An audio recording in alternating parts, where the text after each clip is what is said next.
Hey friends, happy Wednesday. Thanks for joining this 13 Plus FastCast. I'm Anna Orsini. And I'm Carson Courier. We want to get to those election results for you, especially starting with the Tucson mayor race. Now, it looks like Tucson's mayor, Regina Romero, will get another term.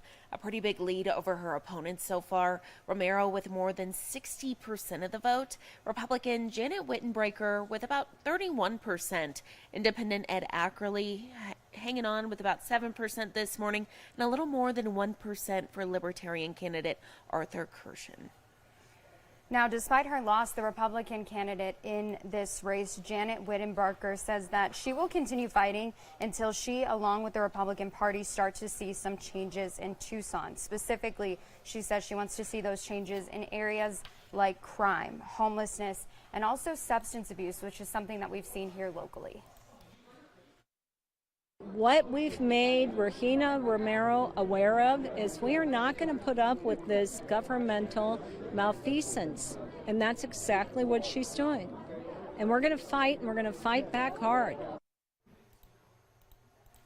Wittenbreaker says she will be supporting other Republican candidates in any way that she can, and that she hopes that her run has encouraged others to now run for office. And as far as propositions go this morning, taking a look at Proposition 413. That's the proposal to increase pay for mayor and council members. Right now, this race is separated by about 550 votes, so very close there. More than 50% voting yes, a little more than 49% voting no. As we've reported, if this passes, the mayor's salary will go from $42,000 a year to $120,000.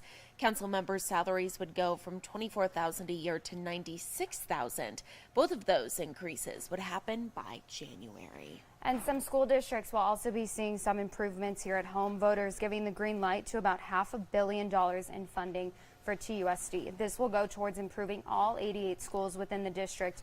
It includes facility improvements, safety and security, technology, and transportation. 59% of people voting yes, 41% voting no. Now, TUSD says that the average homeowner will have to pay about $126 every year over the next several years. This is the first time in a generation that TUSD passed a bond. And so I think our voters spoke tonight that we support, as a group, we support public education, we support our public schools. We want to make sure that they work and are effective. You know, a plurality of our students, a plurality of our workforce in Tucson, in our region, go through TUSD schools. We're going to make sure they're ready to train the workforce of tomorrow, and I think we're going to get there.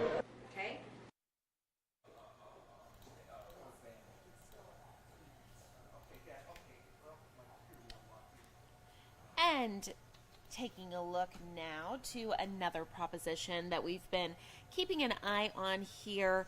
It is a Proposition 402. Now, that is the effort to incorporate Vail, and it looks like that effort has once again failed. 62% voting no, while only 30% voted yes. This means that Vail will remain a part of Tucson. It is the third time in nearly 30 years that this has been brought to the ballot and then shot down.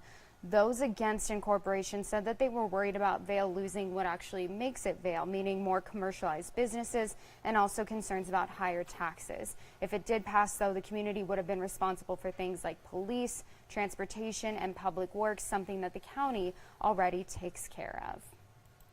And today, Ivanka Trump is on the stand in the New York civil fraud case against former President Donald Trump. She is the final witness for the New York Attorney General's office, and unlike other witnesses in this case, including Trump and his two sons, cameras will not be allowed in court today.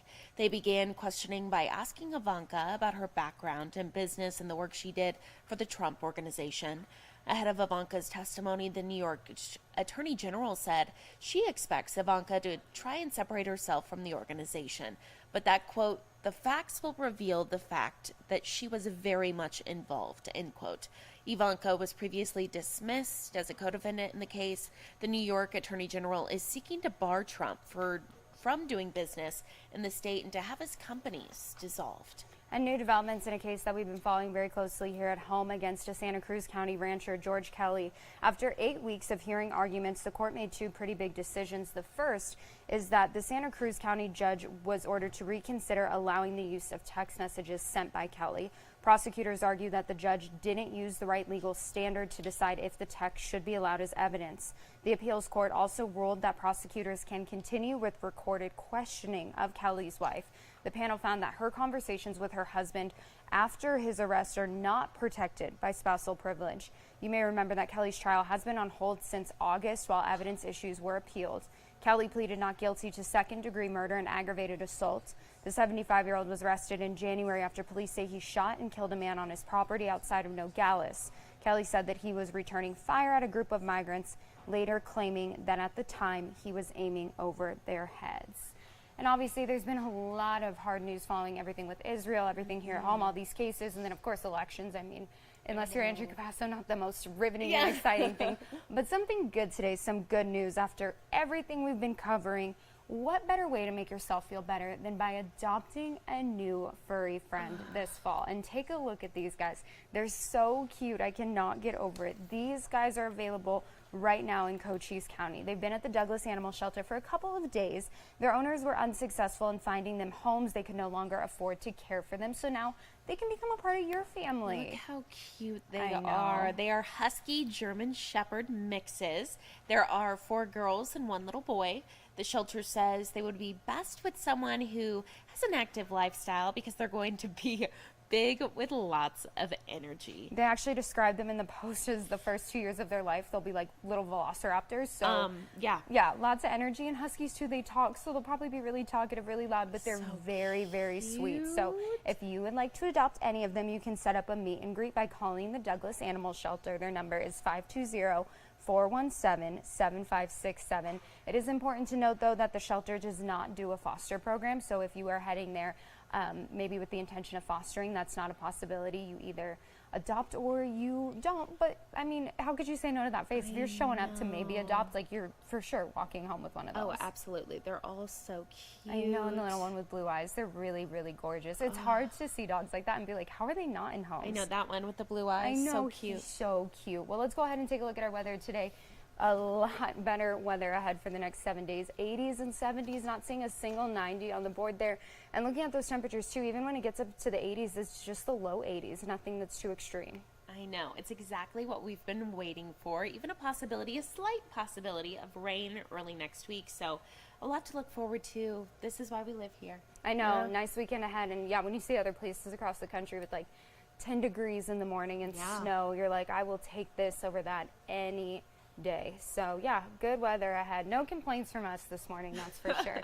Well, taking a look outside and looking at those conditions, blue skies, little bit breezy, nothing too concerning out there, and just a gorgeous week ahead of us. 81 degrees today. Nothing more you could ask for in the middle of November. I know. Go out there and enjoy it, everyone, and stay safe and have a great day. Tune in at 2:30 for more news and weather on the 13 Plus FastCast.